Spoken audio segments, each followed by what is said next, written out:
What's up, traders? So in today's video, we're going to be talking about this new penny stock AQB. But before we talk about that, let me show you guys my account and what's been going on with it. So if we go to the all-time chart, I started this account back in January. It dipped, went up. I was sitting at a negative loss of like 75 bucks. Dipped, went up, everything happened here. And eventually I stopped using the account. I YOLO'd my money here. I didn't really care because I transferred my money to E-Trade. I had some extra money here, didn't really care. So now the account was sitting at $34 flat. And the only reason why it's fluctuating a couple of dollars and going down eventually to 28 is because I had one free share of AMRX. And eventually, as you can see here in the past week, on the 18th, I started a transfer into Robinhood, but they gave me a $1,000 instant deposit. And with that $1,000 that I got on Friday, I bought 100 shares of AQB. And as you can see there, bought 100 shares of AQB, kind of dipped. And then today, Monday morning, December 21st, it just went up because AQB went up, and that's where I have like the majority of my portfolio in it. So we can see here I have 100 shares of AQB with an average cost of $8.16. And therefore I am up with a total return of $120 after just holding over the weekend. I did sell a covered call, but then I bought it back to close because I didn't really want to agree to selling my shares at $15 by January 15, 2021, because if AQB for whatever reason gets above that, I would like to just hold on to my shares with a good fill price of just $8.16 per share. So that's kind of what's been going on with this account. I will have roughly around $20,000 more in this account by tomorrow, hopefully. And also, let me quickly talk about MP Materials, Jumia Technologies, and NEO, which are stocks that I wanted to buy last week, but I couldn't because, like I said, my money was locked up, and for it to transfer to Robinhood, it took a lot longer than I would have liked. So all of last week I wanted to buy Jumia at a dip of $35, but I couldn't, and now it's up $7 since then. I wanted to buy MP Materials at a dip of like $25, but I couldn't, and now it's up over $10. It's up $12. And same thing with NEO. NEO dipped last week. I wanted to buy it around $41, and now it's up to 48, close to 49. It might hit $50 tomorrow, so that kind of sucks. I missed out on a lot of gains of these, but what I will be doing on these companies with these stocks is I will be selling cash secured puts to collect the premium, and then I will be hopefully maybe getting assigned at a cheaper price, and if not, I'll just sell cash secured puts again, and eventually I might just have to actually buy the shares and just sell covered calls if they just keep rallying up, because I don't want to miss out on the rally up. That's kind of a bad thing about cash secured puts, that you will collect the premium, but if the underlying stock continues to rally, you really won't be able to make the money from the rally up. But now let's talk about AQB. That's what you guys are here for. So AquaBounty Technologies Incorporated. First of all, let me read you guys the brief introductory that we see on Robinhood. So AquaBounty Technologies Incorporated engages in the provision of land-based aquaculture services. It includes farming of aquatic organisms such as fish, shellfish, crustaceans, and aquatic plants. It focuses on salmon product, a bioengineered Atlantic salmon that can grow to market size faster than conventional farmed Atlantic salmon. The company was founded by Elliot Z. Entis and Garth L. Fletcher on December 17, 1991, and is headquartered in Maynard, Massachusetts. The listed name for AQB is AquaBounty Technologies Incorporated common stock. So if we look at AquaBounty, by this article that was released 2 days ago, insider buying, the AquaBounty Technologies Incorporated independent non-executive director just bought 16% more shares.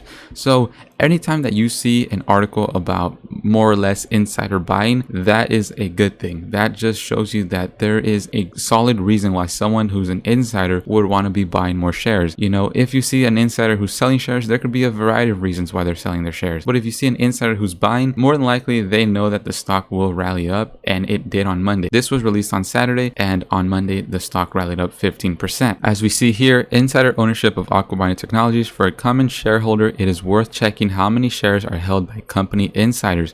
Usually the higher the insider ownership, the more likely it is that insiders will be incentivized to build the company for the long term.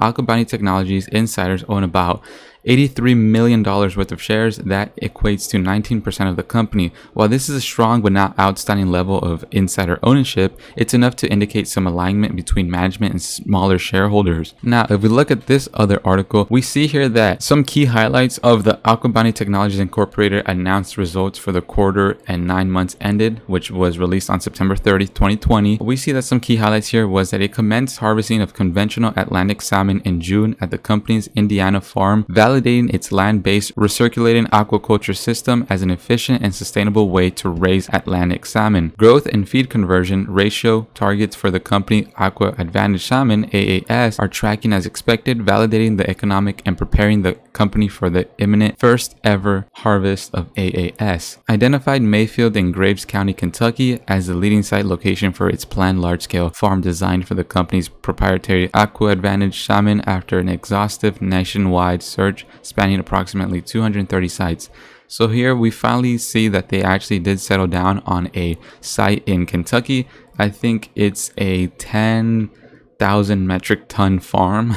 So it's quite a big farm. They're preparing for hopefully a high demand in these fish that hopefully other companies will want to buy, and so they're just preparing for that. And they've raised gross proceeds of $31.6 million through an underwritten public offering of 12.65 million shares of common stock at a price of $2.50 per share. So an advantage that a company such as AquaBounty has is that they have these sea cages, as you see here, and these seed cages are regulated and they're kept clean from pollution. So therefore, you know that the salmons that are being made are going to be clean and they're not going to be swimming around in rivers eating plastic and, you know, just getting contaminated. As we see that there is more and more pollution, something such as this could even be something that can be seen as a healthier alternative way to eat salmon instead of your conventional salmon that is caught out and about that could be potentially living in pollution and poor conditions. So of course there is no antibiotics in salmon, but even these GMO fishes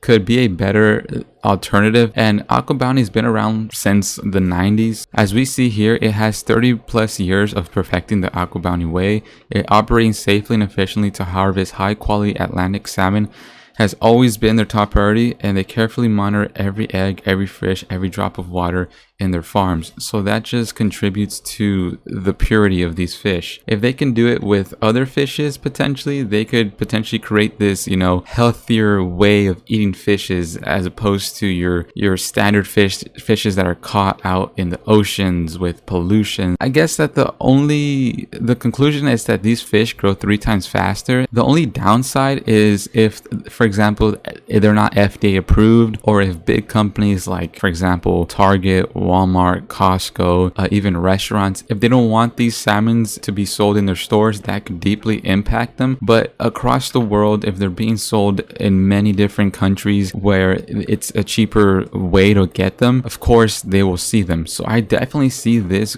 continuing to expand the company, especially if other companies begin to approve and take in shipments and orders of this fish. It could definitely be something that is a new method, kind of like Beyond Meats. When that was first introduced, people were skeptical about it, but then look at how much the stock grew. So in my opinion, AQB has a lot of room to grow still. It can definitely grow to $15 a share, $20 a share, and beyond that. I made a similar analysis before on Jumia Technologies. I made an analysis on it when it was at $9, which was around this area. I made it around here. It did go up and then it crashed down and then it went back up. So something similar like that could happen with AQB. So definitely be sure to take your profits when you see it. Don't be afraid to not take your profits. Like, just take your profits when you want to, when you deem it's worthy. Just take it and don't look back. But at the same time, do keep some shares for the long term, because it's a long-term play, guys. All right, give this company room to grow, room to fulfill orders, and room to expand. But that's been it, guys. Let me know what you guys think about this company. Will you be buying more? Why or why not? That's been it, guys. Peace.